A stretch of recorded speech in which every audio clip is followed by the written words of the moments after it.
Bonjour et bienvenue à la machine à écrire. À la leçon précédente, nous avons appris à reconnaître la nature des mots variables.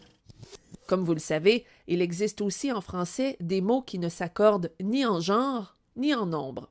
Ils s'écrivent donc toujours de la même façon. On les appelle les mots invariables. Dans cette catégorie, nous retrouvons les adverbes, les prépositions et les conjonctions. Commençons par les adverbes. Les adverbes peuvent se retrouver à différents endroits dans la phrase. De façon générale, on les retrouve soit dans l'environnement du verbe, soit dans l'environnement de l'adjectif, ou encore dans l'environnement d'un autre adverbe. Et le rôle de l'adverbe est de modifier ou de préciser l'un de ces mots. Comment faire pour le reconnaître? Eh bien, la plupart des adverbes se terminent par « ment ». Par exemple, tellement, tendrement, forcément, extrêmement, purement. Ces mots sont tous des adverbes. Par exemple, mon gros chien est tellement paresseux qu'il dort constamment sur le sofa noir. Tellement et constamment sont les adverbes dans cette phrase. Tellement modifie l'adjectif paresseux et constamment modifie le verbe dort. Mais il ne faut pas se laisser prendre au piège. Ce ne sont pas tous les adverbes qui se terminent par ment.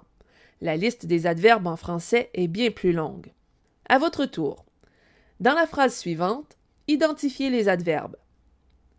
Autrefois, mes grands-parents avaient une très grande ferme et cultivaient énormément de légumes. Les adverbes sont autrefois, très et énormément. Vous remarquerez que ces mots ne s'accordent jamais. Ils s'écrivent toujours de la même façon. Passons maintenant à la prochaine catégorie, les prépositions. Vous avez déjà rencontré sur votre passage les prépositions à, de, sans, pour, par, avant, avec, après, et il y en a bien d'autres. Devant, derrière, sous, sur, ce sont toutes des prépositions. Et la seule façon de reconnaître les prépositions, eh bien, c'est de les apprendre par cœur. Regardons ce que ça donne. J'ai déjeuné avec ma sœur. Dans cette phrase, la préposition est avec. Le chat est sous la table. Dans cette phrase, la préposition est sous. À vous de jouer maintenant. Jessica est partie à Toronto dans la voiture de papa. Quelles sont les prépositions dans cette phrase? À, dans et de sont les prépositions dans cette phrase.